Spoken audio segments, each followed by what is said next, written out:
Welcome to episode 282 of In Touch with iOS, the show that talks about iPhone, iPad, Apple Watch, Apple TV, and related technologies. I am your host, Dave Ginsburg, and my guest this week, he's back, Chuck Joyner. How you doing, Chuck? I'm good, David. It's good to be here. Thank you so much for asking me, as always. Absolutely. Love having you here. As well as Jeff Gamet is here. How you doing, Jeff? I'm doing all right. I'm happy to see all three of you. And Yes. Because of the way my schedule has worked out this week, this is the first time this week I've been able to see all three of you at the same time. Oh, my gosh. So that makes tonight a special night for me. Well, that's good. I'm glad to hear that. And glad as well as Ben Roethig is here. How you doing, Ben? I'm doing good, Dave. You're practicing for tomorrow. Tomorrow. Right. That's tomorrow. All right. Let's try this. Ben, it's great that you're here. How are you doing? Yes. Yeah. I'm good. Dave, Chuck. It's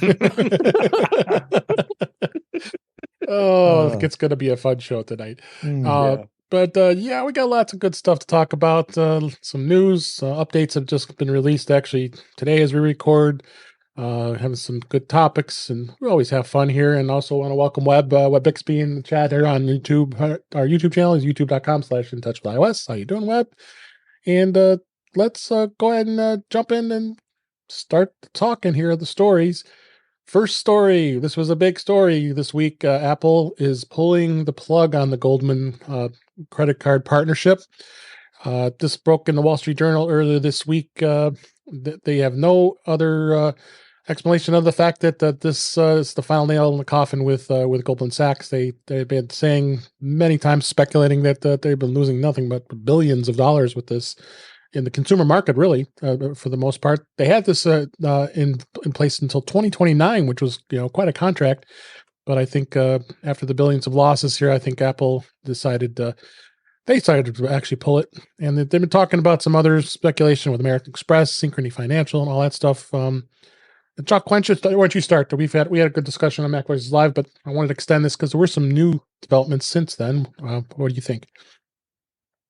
Yeah, I think the most interesting thing about this has been all the speculation surrounding it, as to will Apple get a new partner? Will the Apple credit card potentially go away? Why? Because originally Goldman Sachs was the one that seemed to be complaining, and I use that term in the sense that there were board members, there were people that are speaking off the record that just Goldman was not happy with his relationship. No. And Apple was kind of quiet during that period.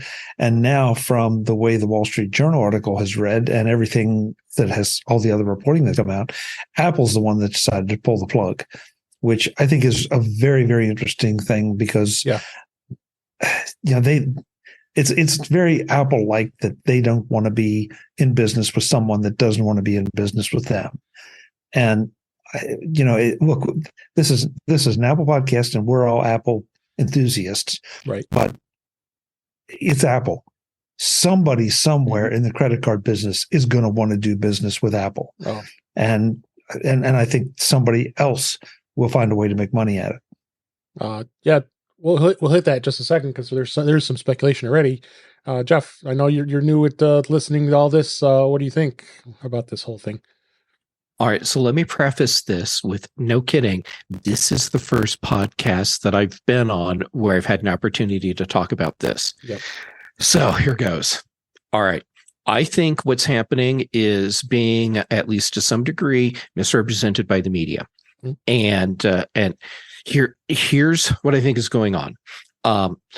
And some of this is based on information we know. Some of it is me weaving the rest of the tapestry from the threads we have. All right. So Goldman Sachs wants out of consumer-facing business, and they are very actively working to make that happen. Now, is Apple responsible for this? Well, not completely. Apple is definitely part of this because they're part of the consumer-facing business that Goldman Sachs has, and I think Goldman Sachs has very likely mismanaged, or at least failed to recognize everything that was going to be required on their end to provide a viable consumer-focused product. And so now they're doing the fiscally responsible thing, which is realizing, yeah, this isn't going to work. We have to get out. Okay, yep. So what happens next? Well, Apple's probably not completely happy with how the deal's been going anyhow. But before they can really go out and strike a solid deal with another partner to take over, and they absolutely will. The Apple Card is not going away. The Apple savings thing is not going away. Apple has even said that very specifically. What they have to do before they can start working in earnest on finding that new partner, they have to do they have to follow the rules. And the rules say they have to initiate the process of disengaging from Goldman Sachs. Now, that does two things. It gives Apple the ability to work in good faith to find their new partner. It also gives them the flexibility to work on that without knowing that they are stuck with whatever happens with Goldman Sachs. Apple doesn't want to get caught with their pants down. Right. So is Apple breaking out of the deal with Goldman Sachs? Well, yeah, but it was going to happen regardless of whether or not they started the process. So they're just doing what they need to do to make this whole thing work. And the media reports we're seeing where it's all focused on this is a thing that's because of Apple. I don't think that's a completely accurate way of representing this. Goldman Sachs was already before they got Apple on board. And it wouldn't surprise me if they were thinking, if we bring Apple on board, that will fix our problems. But all it did was increase the volume of their problems. Right. And so now here they are. Yep. And I won't tell you who I think that new partner is going to be because I actually looked at the show notes and I know we're going to be talking about that some. So I will save that for that part of our discussion. Yeah, Ben, put your final thoughts on this part of it, and then we'll kick into the new news after this. Yeah, what Jeff said actually intrigues me. Doing it with Goldman that way would essentially allow them to end the consumer-facing partnership while not having bad blood in business to business, and as a business to business lender. Goldman is, in fact, as far as we know, some of Apple's own loans could be through Goldman Sachs. Okay. So a story that broke a couple days later, that yesterday or today as we record here, this was from Bloomberg. Bloomberg says that this is Mark Gurman, of course. Everybody knows the Mac pundit for them. That the financial giant would be a first step towards severing the contract, as we all know about this. And the fact of the matter is that Bloomberg had says, as Gurman notes here, is that Apple is not planning to discontinue the Apple Card, because everybody was concerned about that after this news, as well as its high yield savings account. I'm using both. I'm making some nice interest on that savings account. I can't complain much at all. And but this means that Apple does, like we said, needs a new partner. And it might have already found one. And according to 9to5Mac was another story about it. Apple had hosting a job listing in August of this year that's seeking a software engineer to work with Apple Processing LLC, which is an Apple subsidiary focused on payment solutions. That position was then removed in August, and explicitly mentions that the engineer will be working with Pismo, which is a Brazilian fintech outfit that specializes in issuing credit cards, which was recently acquired by Visa. So, and so this is interesting to see where this will go, because it's definitely something different from anything we ever thought. I'll throw it back to you, Jeff. What's your thoughts on this? There you go. We know who Apple's partner is going to be. Okay, that said, that could kind of fall apart at some point, and then Apple would end up going with I forget the name of the S company. Synchrony. Oh, Synchrony Thank Bank, you. which is Thank you. subpar. Yeah, and I think a deal with Amex directly is probably out. They could do a deal with Citi or Chase, because both of those companies, well, they do have the infrastructure in place already. I don't think that's going to happen. I think it's going to be Pismo, and I think the job listing was Apple, without wanting to, having to tip their cards and show us their hand. And so they can start working on all this in good faith before the deal with Goldman Sachs gets completely finished, and this gives them plenty of time to work on testing the process of seamlessly moving all of us Apple Card holders from Goldman Sachs to a new service, and from our perspective, nothing will seem to have changed. The only difference is that we will have cards that say Goldman Sachs on the back, even though Goldman Sachs isn't actually behind them anymore. Yep. How about you, Chuck? Well, there's only one thing about this. The Visa part is interesting because right now we're working with the MasterCard network through Goldman. MasterCard also. Okay. But you haven't talked about who the bank will be, because Visa and MasterCard are only payment processing machines, not physical machines, but corporate machines. And so there has to be a bank somewhere that backs it up, unless, God help us, if Apple decides to open their own bank. And that's not going to happen. Yeah, at least not for a long time. That just opens so many regulatory issues, and it's such a nightmare industry from that standpoint. And it takes so long to go from, hey, I want to start a financial institution, to being able to say, I have a financial institution. Right. So, and this, a lot of that discussion came from the Mac Voices Live discussion on Tuesday night. So we still are left with the question of who will be the financially backing partner here. I think the detective work is fascinating, and maybe Apple wants to take over more of the process so that they can maintain the experience. But we still have to know who the financial backer is. Yeah. Last thought for you, Ben. Okay. I actually have a thought on that. Instead of working with just one bank, they could be working with multiple banks here across the world, because what the Pismo technology essentially does is allow Apple to essentially be the back end for this.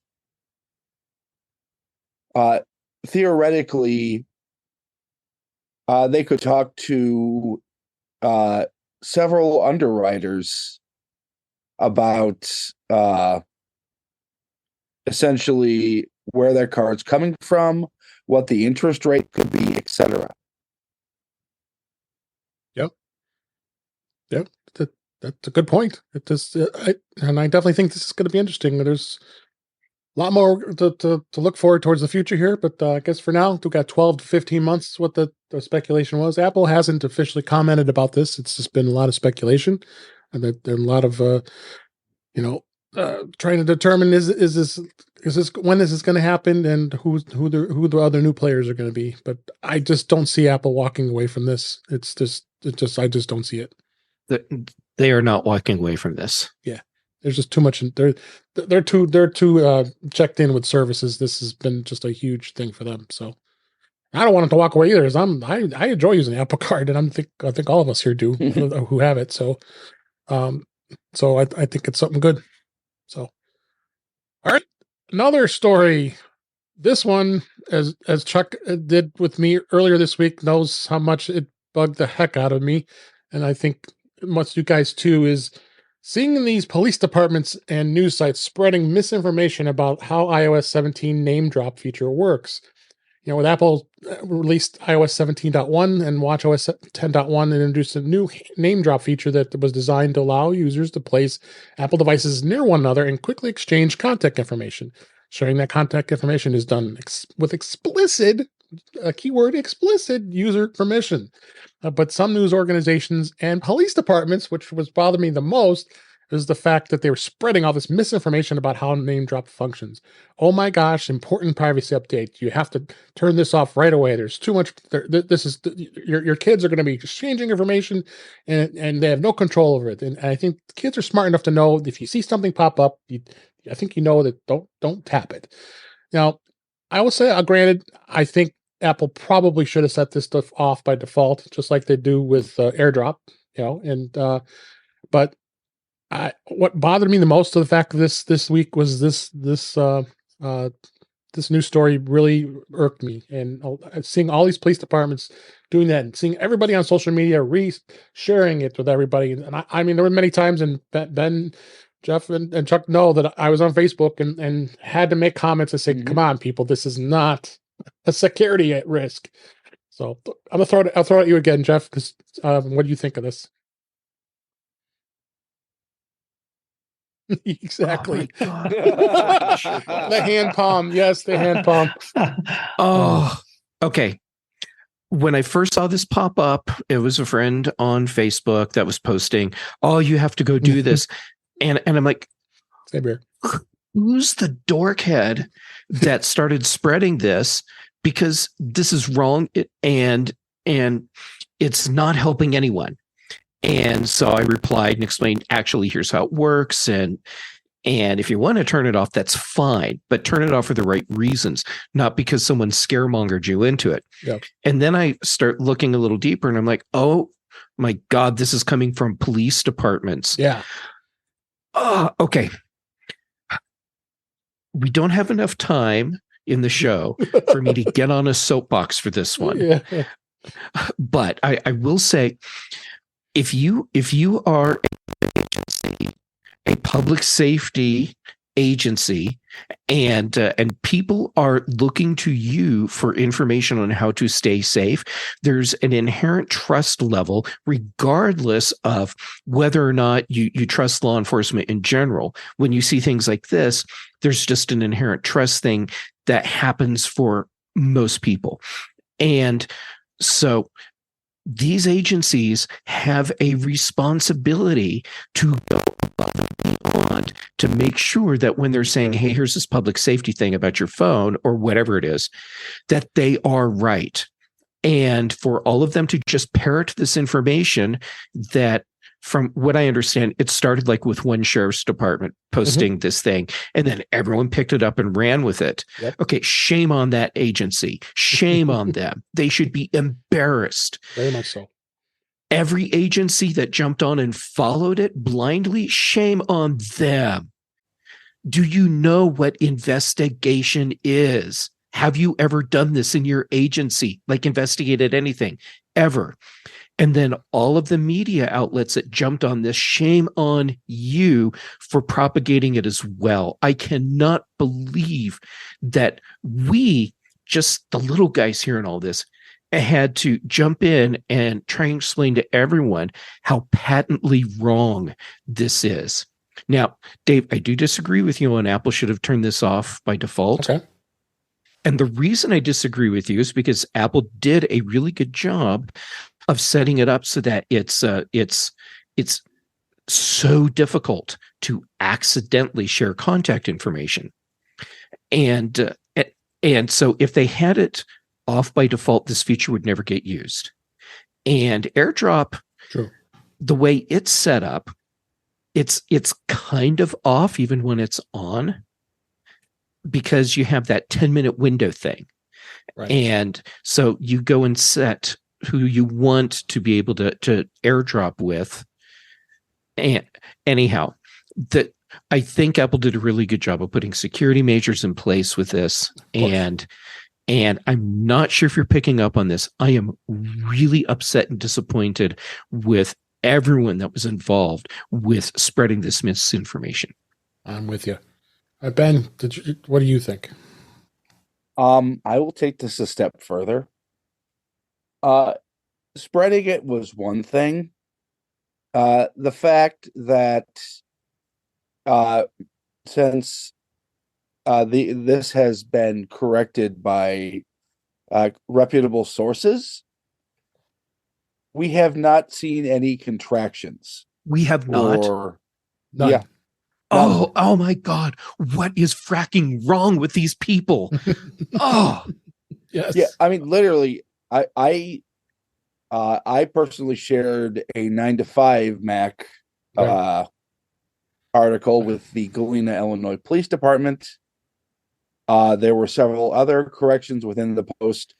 We have seen nothing back. No, none.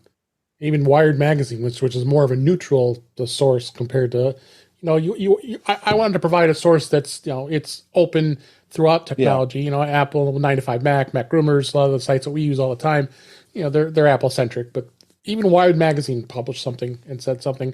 But and I'll give a shout out to Ken Ray. He shouted me out on his show a couple days ago after this hit. I took a picture on the screen of the local television station in Chicago, WGN, and they ran the story and said this is misinformation. I took a picture of it to show. Good. It's out there on Instagram if anyone wants to see it. I'm Dave G65 on Instagram. You can see that, and that was just that's what really triggered me the most. I kept seeing it on TV show, the TV news, and I'm like, what is going on here, people? Mm-hmm. And at least they were smart enough to realize that after it got reported that this is misinformation. I'll let you wrap it up, Chuck. I'm not sure I can do justice to Jeff's outrage. No one can, because I think everything Jeff said is true. And once again, we've unfortunately our typical advice is when you see something, go to multiple sources and right. Check it out. And this is an example of why that's become even more important. And it's more important to have diversified sources and well-informed sources, because even some of the sources that we would normally go to were propagating the misinformation. So, it may serve you well to go and, even just go straight to the source, go to Apple and look it up. I think, Jeff, the one thing I think you underplayed just a little bit, and this was hard to believe you underplayed anything in your rant. But I was holding back because of time constraints. Okay. No, but it does seem like it's difficult. I mean, you really have to intentionally accept or have somebody accept your information. Jeff touched on it a little bit, but I think if you read any of the in-depth articles and look at the demonstrations of it, that there's no way that a 13-year-old is going to be giving or getting information that they don't want or that they didn't intend to give or get. So, because both parties, let's put it this way, both parties are notified. And then if I want to share with Jeff, I have to say, I want to share with Jeff, and Jeff have to say, I want to accept from Chuck. And so, that's the thing. Okay. So what else do you want? Other than just turn it off. And so do we have to have a setting and then go through that gyration?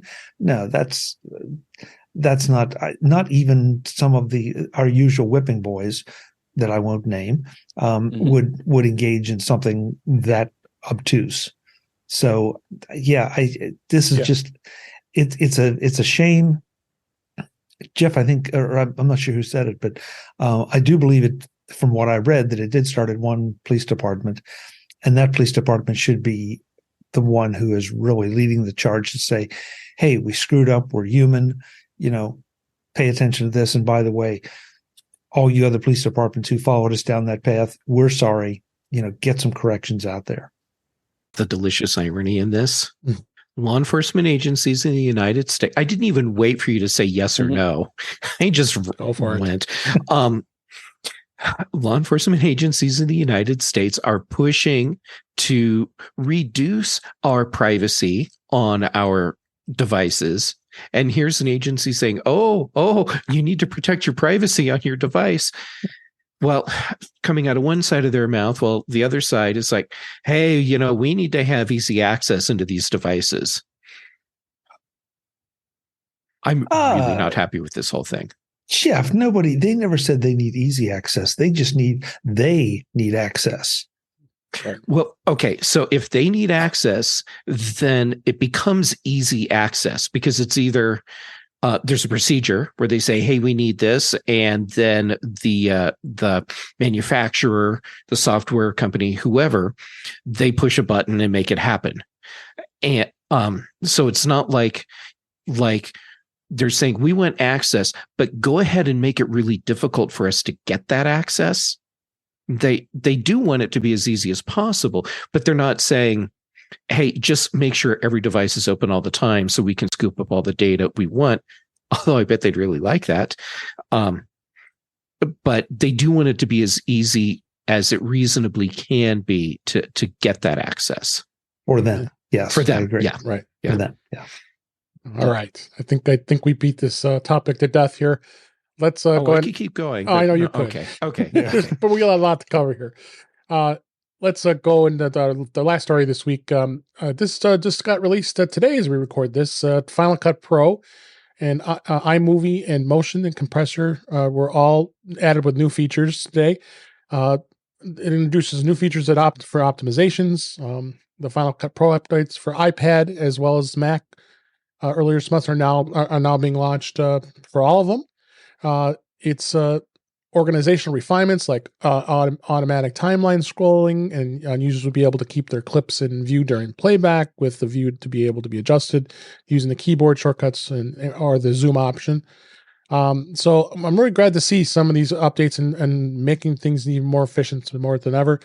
Some of us still use iMovie because the iMovie is the simpler app, and not everybody wants to spend the extra lots of money for Final Cut Pro unless you're more of a professional. I know Chuck and I and many of us here do use Final Cut Pro, but this is good to hear. And I want to think what you thought, Chuck, because you use it for your show every week. So, David, I'm a little bit embarrassed because I didn't get to read the details of this. I know that's okay. This is the first in a long line of improvements we've been seeing. Some of these were hinted at the Final Cut Pro Summit. Again, from the little bit that I got to look at, right. The Final Cut Pro Summit that was held, I think, the week before Thanksgiving. So it's the fact that those features that were previewed there made it out. I mean, it feels like Apple is still paying attention to Final Cut. There's been a lot of concern over whether that was one of those things that was going to be sort of like Aperture that just eventually went away. I really don't think so. I feel like the video from iMovie and Photo, believe it or not, even Photo Booth, but up through Final Cut is just too. I think it's too important to Apple, and right. I don't think it's a product they would be ignoring if they just bring out an iPad version and then decide to go away. Yeah. It doesn't make sense. So I think you're going to see more and more of this, that Apple wants to compete. And I will put in a plug. I mean, as much as I love LumaFusion and it's great, and Final Cut doesn't quite have parity with its iPad version. Final Cut is not that difficult to learn. It's super powerful, but at the very core of it, you can do a lot of great things with a relatively shallow learning curve to take advantage of everything or more than it offers.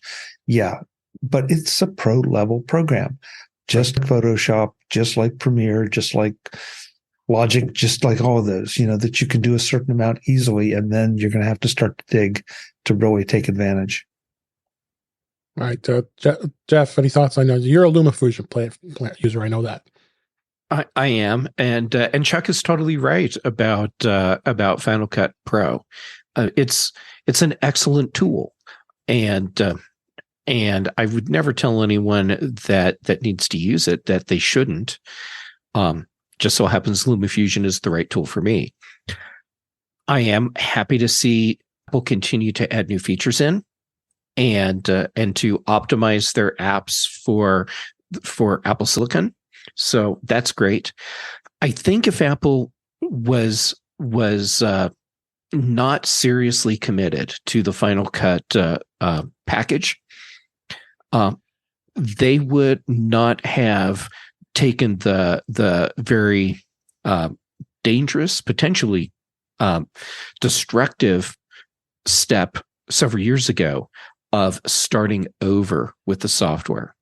I mean, that was a huge risk. Yep. And not something that I think a company would undertake unless they were seriously committed to the platform. And I like that it's a very accessible app, and that now it's available on iPad as well. Yep. And I think Apple seriously does still want to be part of the professional non-linear video editing space. So on them. Also, I was just reading some of the update features that we're getting. This is clearly helping to set the foundation for creating professional content for Vision Pro with Apple's own tools. Yep, Mm-hmm. Ben, you get the final word. I mean, I think the underreported thing here is that both Compressor, which is part of the Final Cut suite, and iMovie are going to have that support for exporting stereoscopic video, aka Vision 3D Pro. video, Mm-hmm. Yep. for the Vision Pro directly to the iTunes store or the video store, or whatever they're calling it at that particular moment. Yep, that's it. But if you don't want to spend a lot of money, because Final Cut Pro is expensive, it's $300 for one-time license. You know, I've owned that license for a long time and haven't had to pay a dime after that. But you also get $49 a year with the iPad version. The iPad version might just be suitable for you, but you also could try LumaFusion. So, Yeah, and $300 for a perpetual license for professional video editing software, right? That's super cheap. It is. Yeah, it is. All right, let's go ahead and move on to the topics for this week.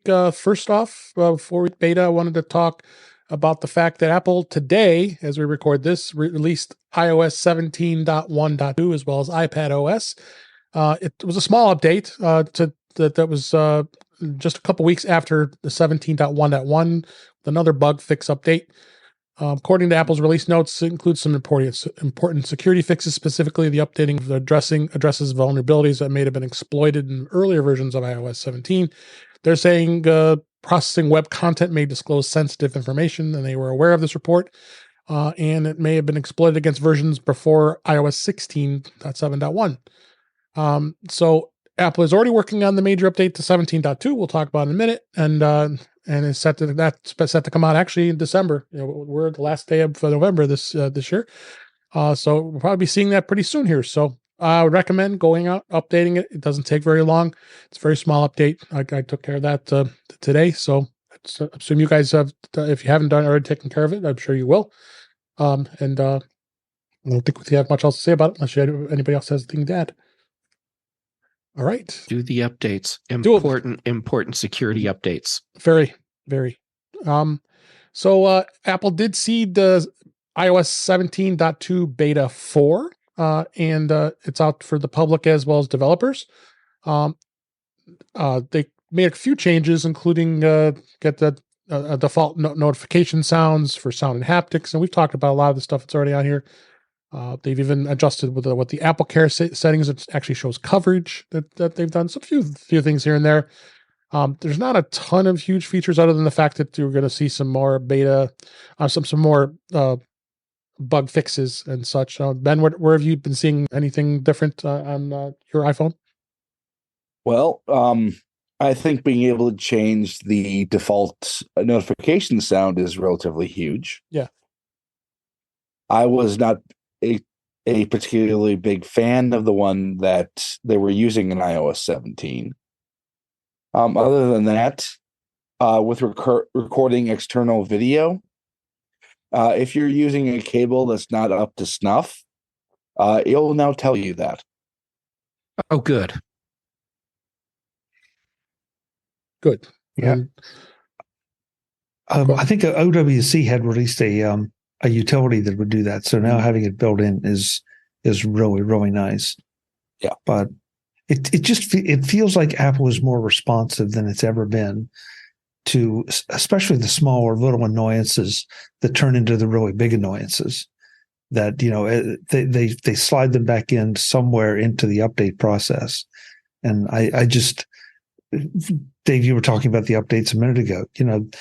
They are constantly iterating. They're constantly addressing not just the security things, but some of the other things too as well. And so I just feel like it's an operating system that I'm very comfortable using, especially, in fact, frankly, there are times I feel like I feel a little more secure using my banking apps on iOS than I do necessarily anywhere else. Yep. So just those came out. The rest of the app devices are still on, the ones that we've talked about. So, but it's going to be interesting to see. I think I think we're very close to 17.2 being released in probably a couple weeks in December. So, till then, we'll keep reporting it and let you know what's been going on here. We got links in the show notes for all the changes and anything else. I think, like Ben said, default notification sounds. It was definitely a big change here. So, so let's have anything else. Let's go on, move on to some other topics here. We got 5 different things that happened this week that were announced. We're getting close to the year end, and that includes Apple did announce the App Store winners. We'll talk about that, as well as Apple Books, Apple Music Replay experience, as well as the most popular podcasts. So it's definitely going to be another year of what was great for 2023. So we did talk about the finalists in the App Store for a couple weeks ago. So now we've got the actual winners. So for the iPhone app of the year is All Trails, and I don't know if you did, Ben. We did talk about this. All Trails is from everybody says is a phenomenal app for hiking and biking and trail maps, and you use this, right? Yes, I do. And it's really good. Yeah, I was talking to somebody else earlier today, and she told me that she mentioned that as I was telling her about the App Store awards, and it seems like everybody who likes to hike and bike and all that stuff, this app is just absolutely awesome. It's a must-have app. Yep. Yeah, Jeff, you use it as well. So, and it looks like they have in-app purchases. I don't know. Is that I don't know if it's a flat $35.99. Is that you get that? Is that a one-time charge, or do you need that? Oh my God. I have no idea how much I'm paying to use this app. It's just one of those things that I use. That may be the best endorsement of it right there, Jeff. Yeah. So it must be working for what you need it for and not have to pay. Yeah. It is an in-app purchase. I'm looking out in a link here, and I don't see anything that says anything otherwise. Yeah. I probably paid $36 for this. Yeah. Well, it's important to you, and you definitely would benefit from it. So, so that's the iPhone app of the year. The iPad app of the year was Press Makeup from Press a Template. That was the one where it does a lot of digital face charting and graphic design and all that stuff. And Jeff, you being the artist, have you used this one? I think you said you did. No, I've seen it, but I haven't actually used it, and I find it to be really interesting. And the inclusivity. Wow, am I even close? You got it. Inclusivity. Thank you. I think that's a really big thing in this, and it reminded me in some ways of an app that one of the kids in my life plays with on an Android tablet, which lets them do this sort of thing, but like in a kid's game sort of way. I loved the inclusivity in that, and I see that here, and it just feels like a natural extension of that. And this I would consider to be a much more high-end professional app, and I'm just loving what people are doing with mobile apps for iPhone and iPad. Yeah, absolutely. So there's some there's the iPad app, and I'll mention the Mac app of the year, which was Photomator, which is also a very popular photo editing program, which I believe it's the Pixelmator team. They replaced Pixelmator with Photomator, and this is, or am I wrong? It's kind of a side project. Pixelmator will always be kind of the Pixelmator team's equivalent to Photoshop. Okay. This is kind of like the Apple Photos app, but can do more. Yeah, this would be more akin to Photoshop Elements. Ah, okay. Yeah, that's right. I believe I have a Pixelmator license, so I have used it before. It is good. It does work with both Mac, iPhone, and iPad, so you can use this tool on all three platforms. So obviously a lot of it was a editor's choice and very popular and got a lot of good ratings. Chuck, have you used this app at all? I have not, but I've, I feel obligated to say that what we've so often said, that some of the professional apps, you think you need them, you really don't. And so take a look at this, because I have read the reviews and I am a Pixelmator user. So I have a pretty good idea of the lineage, that Photomator has. So yeah, take a look at this before you go mess with something else that's a whole lot more expensive. Yeah, it really gives you pro photo editing features in something that is extremely easy to use. This is one of those apps that every time someone mentions it, I'm like, right, this is a really good option. And I have Pixelmator Pro. I have Affinity Photo. I tend to use Affinity Photo more. And every now and then, someone will ask me, hey, what should I get if I don't want to use Photoshop? And I feel bad because I forget about Photomator, and it is actually a really great option as well. Yep. And as a public services announcement, I just popped it up here on the App Store.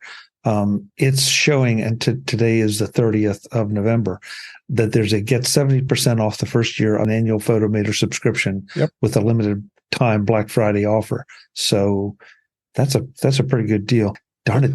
You may have just cost me money, David. It wasn't intentional. All right. And then the Apple TV app, they actually had an Apple TV app this year. It's a Mubi, MUBI, streaming great cinema. It's a curated, handpicked for movie reviews and emerging artists and iconic directors and such. And this looks like an interesting app. I have not tried this. I don't know if any of you guys have. It does work on the iPhone and the iPad as well. And it does have some free features as well as has subscription, which have a monthly and yearly subscription with a trial period. So you could try it out to see if it's something that would meet your needs. But there's so many of these types of apps, but this obviously has been very popular for made the top app for 2023. I don't know if any of you guys have seen this or used this. I feel kind of lame because this is the kind of app that I look for. I know. I didn't know about Mubi.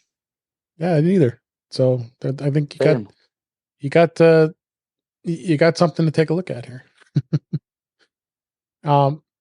So then finally the Apple Watch app for this year was Smart Gym for gym and home workouts. It's hit home in gym weightlifting. This has been pretty popular among fitness, and this works across all platforms: Mac, iPhone, iPad, and Apple Watch.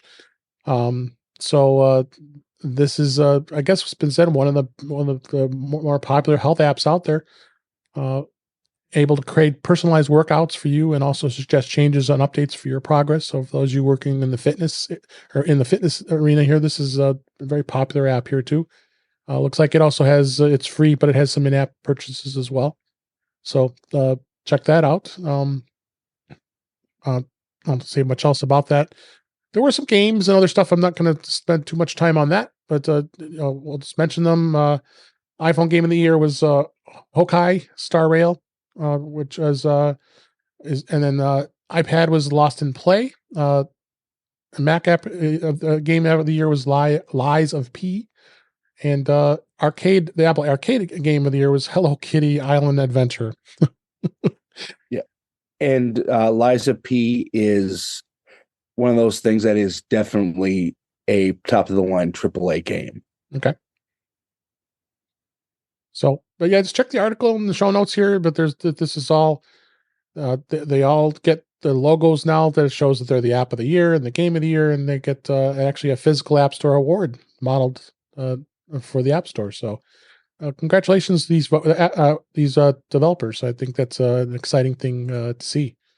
And I'll just briefly talk about some of the other things here. Apple Books did launch a new year in review feature, so you can actually that was actually this week. Year in review will now allow Apple Books users to actually personalize highlights about the books and audiobooks they read in 2023, and you can add them right in there, mark as finished, change the finish date that's shown, and so you actually do some customizations with the books. And then there's a top 5 list of the top nonfiction books of the year. Oh gosh, Spare by Prince Harry was number 1 for nonfiction, and then Elon's book made it to in number 5 here. So then you got Britney Spears, and there's some interesting books here have made the top, and fiction books it shows here too. So it's neat to see that Apple is obviously looking to expand upon the books area here. And then in music, they have the Music Replay 2023 that this does allow subscribers to see their top artists, songs, albums, genres, playlists, and stations of the year from what they've listened to, and it actually shows you how many minutes of music you've listened to and how many songs you've played. And pictures in the article here says you played over 11,357 songs. One of them was your anthem. That's great. So got some nice little customizations here in the music area, which is kind of neat. And then you have a podcast as well. And no, in Touch with iOS didn't make the top. It doesn't look like so, but a lot of the mainstream That's stuff. a crime. It is a crime. It really is. Well, it is a crime because Crime Junkie is number 1. But yeah. It's all the modern mainstream. Were true crime. Yeah, I mean, True Crime is just an absolutely very popular podcast, a podcast genre. This American Life has been around forever. Even Dateline NBC and a lot of other news and those types of podcasts have been very, very popular. So it's great to see Apple doing this. I like this to see what with all the consumed, everything we consume, you get to see some of this, some of this stuff and. See where that goes when it comes to that. Guys, any comments about that? What do you see? I'll throw something in because this is in relation to that. Does anybody here? And I know there are only 4 of us, and I know we hardly represent the demographics out there. But do any of you listen to any of these podcasts? I have not. Not This American Life. This American Life. Once in a while, I have. Yeah. Okay. All right. So that's good. I mean, to me, this is the beauty of podcasting, that just like so many other things, there are some things that are just built for mass consumption, that they're going to appeal to a large segment of the audience. But dig down deep, and depending on how much of a niche you want, you can find something for you. And they're never going to make the top numbers. Yep. They're probably not going to make the top 500. But if it's good and it's important to you, that's all you need. Meanwhile, those other things that are built for mass consumption are bringing people to podcasting. Right. And they understand what it is. They understand how to get it, where to find them. And then hopefully at some point they'll start looking beyond some of the mass production stuff. Yeah. And that's the thing. We're indie podcasters, as they call us. There's so many indie podcasts out there, there's so much great content out there. So that's what's so awesome about podcasting. Like, well, all of us here enjoy doing a podcast every week. And I'm glad to see Apple is showing all this great stuff here when it comes to that. So let's move on to the next topic here. Privacy screens. Privacy screens have been around for quite a long time, and I have never really liked using one, but they do come in handy, especially for those who travel a lot or on an airplane, and you got prying eyes that are looking over right next to you, and they can see your laptop screen or even your iPad screen for that matter. But what about the iPhone? Is there an option for iPhone? I was talking to somebody at work the other day here, and they had an Android phone. And he was like, "Yeah, I got this privacy screen for my iPhone." And I was standing next to him, and I couldn't see it at all. It was blacked out. It was really perfect. And then I said, "Oh, show it to me when you face it right in front of me." It's like, wow, that thing really blacks it out. But early this year, Wall Street Journal had actually published an in-depth report about highlighting instances of thieves when iPhone users were entering their passcode. We talked about that. It was Joanna Stern who went through that whole thing, and that was really scary. How people can reverse engineer and get codes and take your money and all that stuff. But and then Apple, of course, sympathized with everybody, but they still follow their same protocols. But the thing is that there is a patent for Apple called Privacy Films for Curved Displays, which is a special screen that covers limits in light emission from a single direction. And there was a second patent that was called Display Adjustments of Angle of View. It is designed for flat screens that can describe how a user can adjust the max viewing angles as well.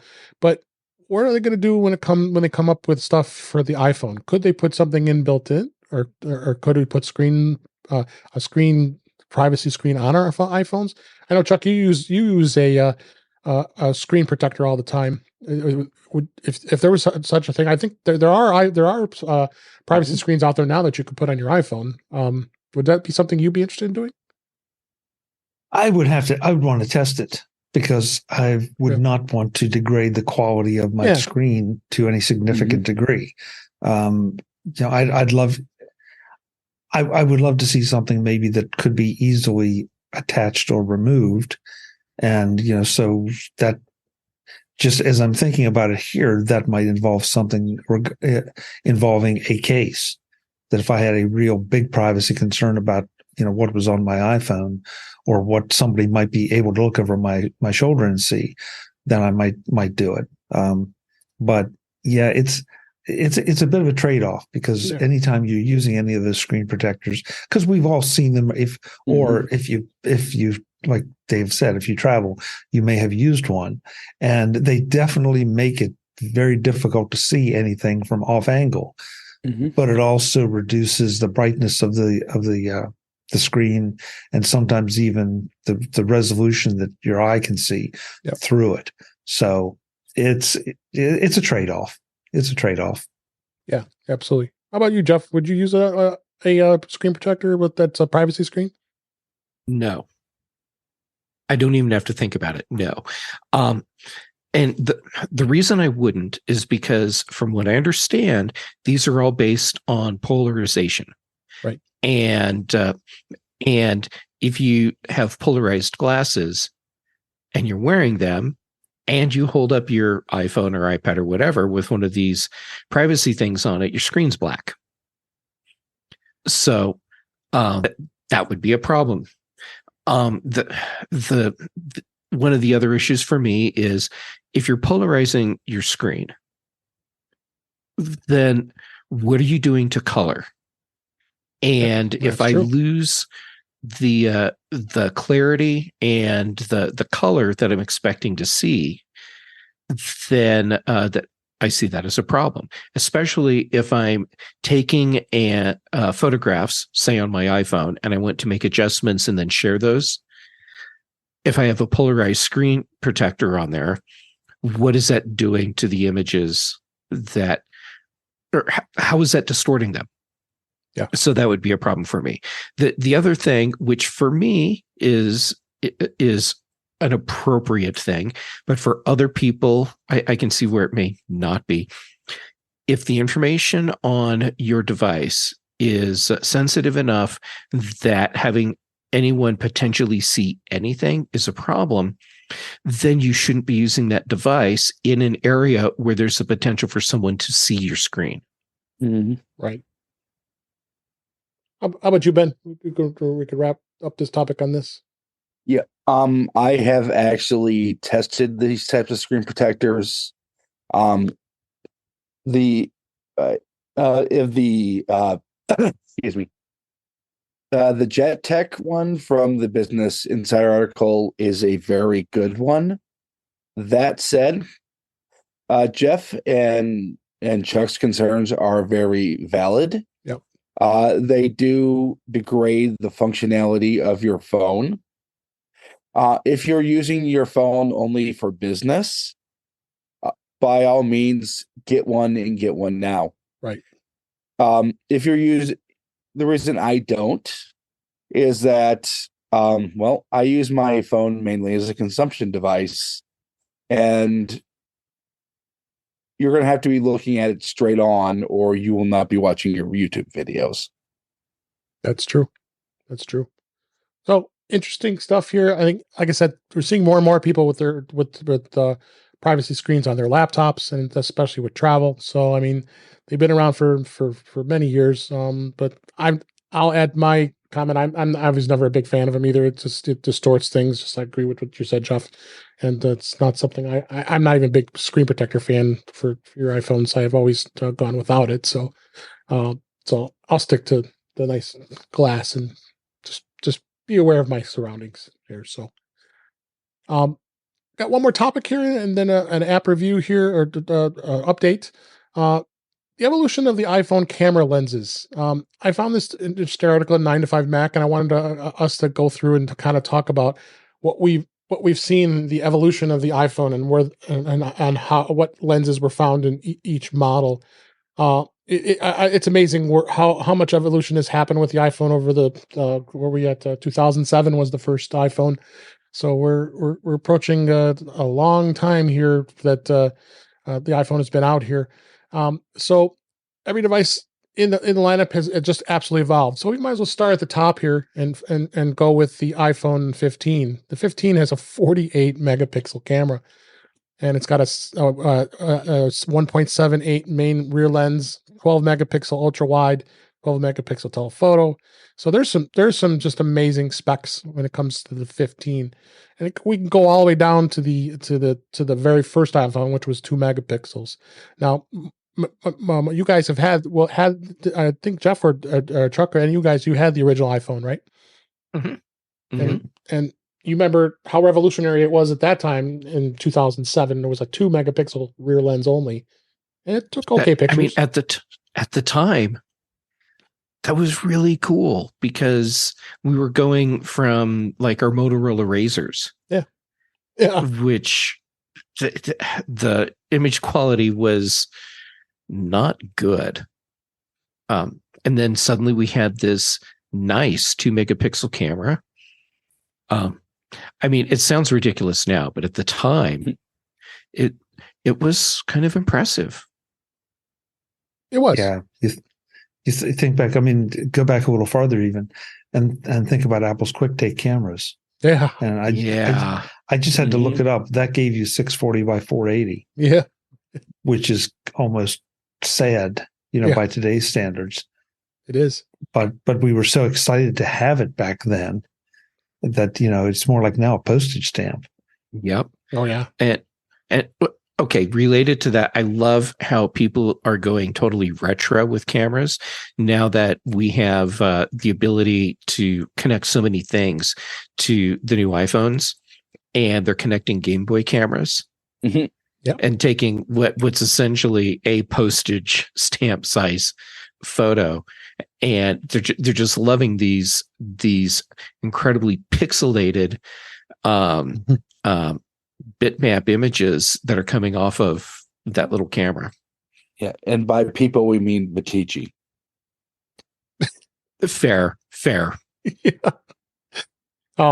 So we go down the line here. I'm not going to go through every single iPhone, but as years progressed, my first iPhone was a 3G. I didn't have the original iPhone. That was still 2 megapixels at that point.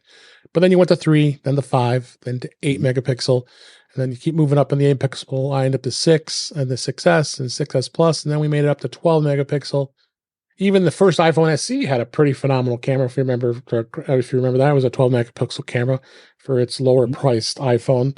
And then the 12 megapixels stuck for quite a while throughout the line here. It moved all the way up to the 11, 12, and SE. So it really stuck.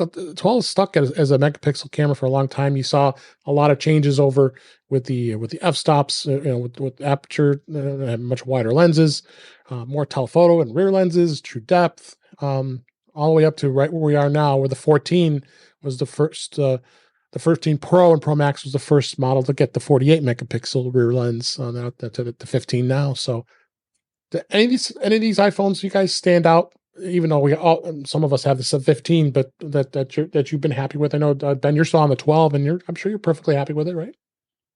Oh yeah.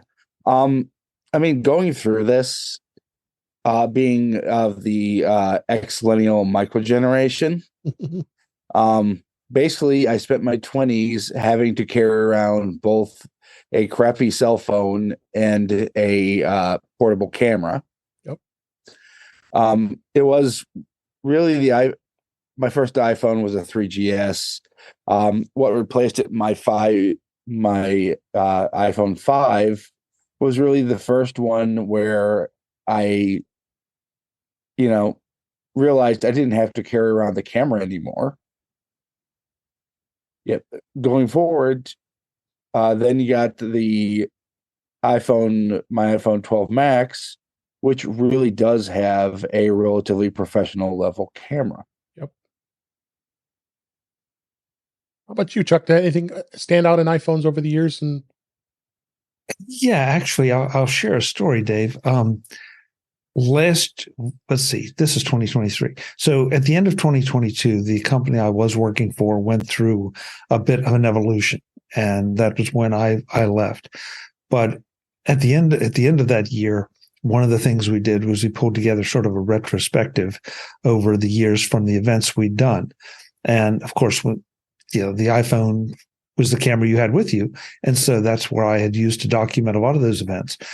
When I started to put the retrospective together, you could just see over time the photos get better. Mm-hmm. And, and it's like, why was that? Comparatively, why was that not as great? Because I thought it was great at the time.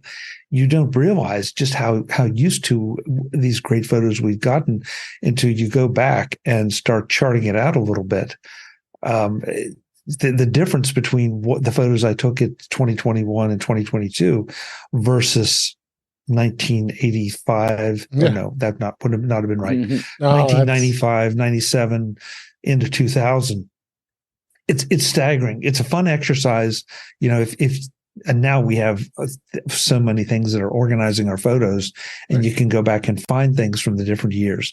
But take them out, export them, and start looking at them side by side, and you will just appreciate not just the hardware improvements, but also you start to appreciate the computational photography aspect of things, as to how much better the colors are, and how everything seems to be just a superior experience. And we're all spoiled because now we look at those every day. Yeah. Oh, for sure. So it's a great article. 9 to 5 Mac. Thanks for the reference here. If you want to go back and get even more in depth, I mean, even has goes back to the full camera specs links. You can find out everything you want to know about the what the first gen iPhone had all the way up to the 15 now. It's got some really cool stuff in here. So, yeah, that's great. One last thing I wanted to talk about here is an app update, and this was Google Drive. There's been a lot of press about Google Drive deleting your files lately, but I think that's going to get worked through, and it shouldn't be too much of a concern. But the Google Drive for iPhone finally adds a document scanner built in.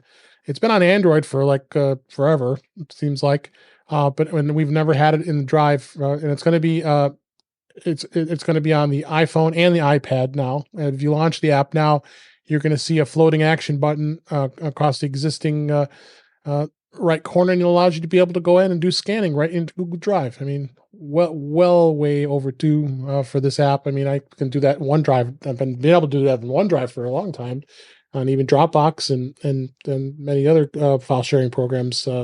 This comes in handy, and that means less and less of a reason to have a separate scanning app, which we've all used for many years to scan things. So, all depends on how you do file sharing. Some of us here use Dropbox, some of us use Google Drive, and some, use OneDrive, some use iCloud, but iCloud doesn't even have that option either. You got to use third party to scan your receipts and such too. So check it out. It just got updated this week as we record. And is this something you guys use for in your file sharing of choice for scanning, or do you use a third party scanning app? I tend to use the built-in document scan feature in the iPhone. Okay.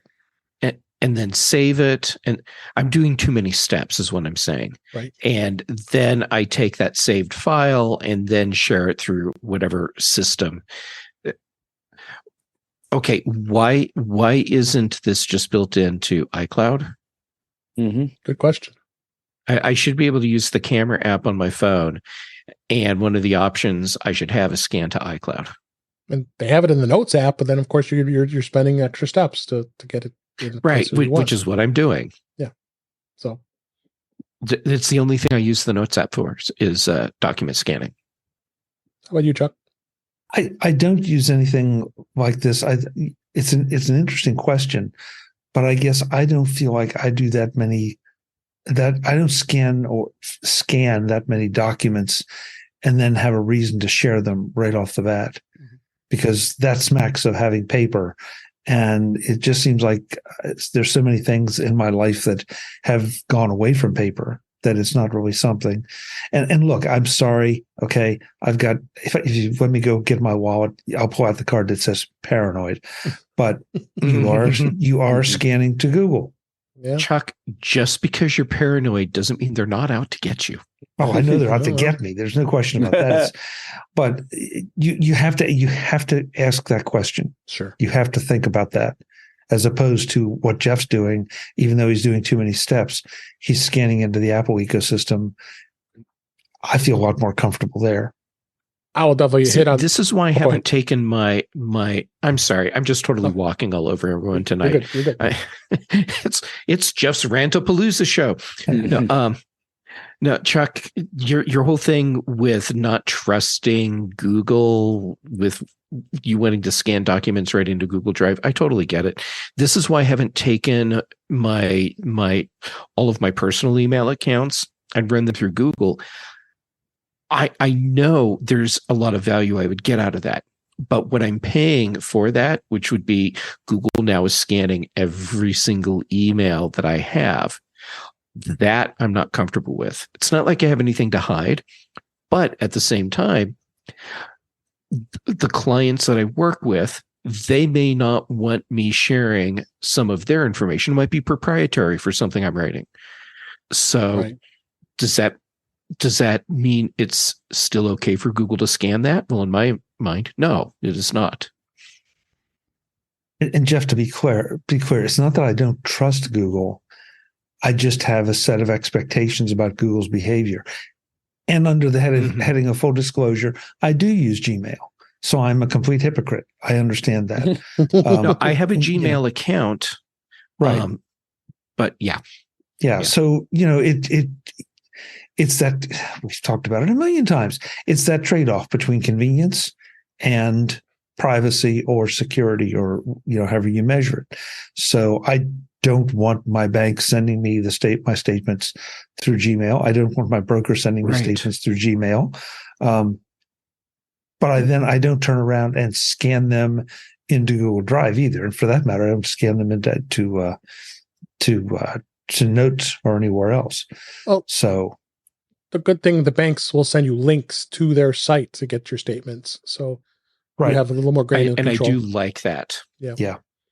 One other point I was going to make, working in the enterprise and working for a company, very strict, of course, of security. If you're in the Microsoft ecosystem, you're going to use OneDrive. You can use OneDrive directly and be able to scan the document and scan it and upload it to OneDrive, which is in the private secure cloud for your company. So a lot of companies are doing that these days to keep things secure with that. But you're right. I mean, if you just have an open Microsoft account, on OneDrive, that's the same thing. It's out for that potential risk for vulnerability. Yeah, like I said, Google is something do we trust? I mean, Dropbox do you trust Dropbox? I mean, do you trust Box? Do you trust any of these other cloud services as well? So you just got to be vigilant of that. But I mean, it's good to finally see Google did this, but again, proceed with caution. In the show notes, we have a link to the article. It's just showing a receipt from Target that they're scanning. So at least it's something like that. You just need a scan to get a reimbursement of some sort if it's an expense. And if you're with a company that has a contract with Google, that could actually be a very good thing. Right. Getting those kinds of receipts into the company, into the company data. Yeah, absolutely. Good point. Check it out. It's a cool thing, and we're and it's something that does make things of convenience, but be aware of security. So that's what a great show. Appreciate you guys being here this week, and let's go ahead and wrap up for this week. That's a wrap for this week. Please send your comments, questions, and suggestions to our email address, which is feedback@intouchwithios.com. You can follow us on Mastodon, which is at intouchwithios at techhangout.social. Support the show by buying me a coffee at intouchwithios.com/coffee. We would really appreciate it. You can become a patron of the show by going to patreon.com/intouchwithios. We have 2 tiers available to support the show. We would really appreciate it. Make sure you like, share, and subscribe so you're notified when we are live streaming, which is on Thursday nights at 8 p.m. Eastern Time, 5 p.m. Pacific, on our YouTube channel at youtube.com/intouchwithios. A shout out to Webb Bixby and all the others that were in the chat tonight. We appreciate that. You can also watch the live stream with us, as well as you can watch the recorded version of the live stream and all of our audio of our past shows. Visit In Touch with iOS magazine on Flipboard, where many of the topics we discuss are flipped into that magazine. The link is in our show notes. You can subscribe to the show in your favorite podcatcher, including Pocket Casts, Overcast, Apple Podcasts, and many others. But better yet, go to our website, intouchwithios.com, where all the links to all the ways to listen to us are there. I am Dave Ginsburg, and you can find me on Mastodon at DaveG65 at mastodon.cloud. Chuck Joyner, thank you again for being here. Always a great pleasure to have you here. Where can people find you? Hey, Dave, it's always a pleasure to be part of this team. It's a little weird team, but it's a good team. Yes. You can find me at macvoices.com. That's where we talk to a lot of really interesting people. Right now, we are doing our annual gift guide series scattered in among our other content. One of the reasons that my Apple savings account is empty is because of all the ideas that Jeff and Ben and Dave and some of our other friends gave me. That's like, that sounds like something I really should check out. So Amazon Happy to be of service. Yeah, thank you, Ben. Yeah, Amazon's making regular stops at my house now every day. We do Mac Voices Live, as was alluded to earlier here, Tuesday nights, 8 p.m. Eastern, 5 p.m. Pacific, whatever time that is, wherever you are, right here on YouTube at youtube.com/MacVoicesTV. Join us in the chat room. We'd love to have you. And on all of the major socials, and even a few of the minor ones, I'm at Chuck Joyner. Again, Dave, thanks so much. It's always a lot of fun. Thank you. And Ben Roethig, so glad you were able to make it here as always. Please tell everybody where they can find you. Well, Dave, you can find me at Ben Roethig on your social media of choice. Roethig.tech for my writings. On Tuesday, you can typically find me on this little show called Mac Voices with Chuck Joyner. On Thursdays and Fridays, you can find me on the Big and Mac shows on the British Tech Network with some Jeff Gamet guy. I don't know about him. And lastly, you can find me as a regular contributor here on In Touch with iOS with Dave Ginsburg. Thank you so much, Ben. Last but certainly not least, Jeff Gamet, as always, a pleasure having you here. Where can people find you? Well, first, thank you so much for putting up with my big rant fest tonight. I was prepared. Okay. At least you're prepared. All right. So social medias, J Gamet everywhere. And right now I'm most active on Mastodon, Instagram, and I'm working on getting more active on Threads. And I just realized tomorrow is December. So that means tomorrow I start my annual Lego Advent Calendar daily build online. Buckle up. We'll be ready. So, well, I bought my Advent Calendar back in September when they went on sale, so I wouldn't have to worry about whether or not they would be available come December. Anyhow, so for shows, Dave, thanks for letting me be part of In Touch with iOS. I do appreciate that. Chuck, thanks so tolerant and letting me be on Mac Voices Live on Tuesdays. You, sir, are either a masochist or a saint. I'm not sure which. Both. Or a bit of both. Fair. All right. Then Brian Chaffin and I, we do the Context Machine. Then let's see, the British Tech Network, Thursdays, the Big Show, Fridays, the Mac Show. I think I hit all the stuff I'm on regularly. I hope so. Anyhow, thanks again. This is always so much fun. It is. And thank you for listening. We hope you enjoyed the show. We really enjoyed doing it, and we'll talk again soon.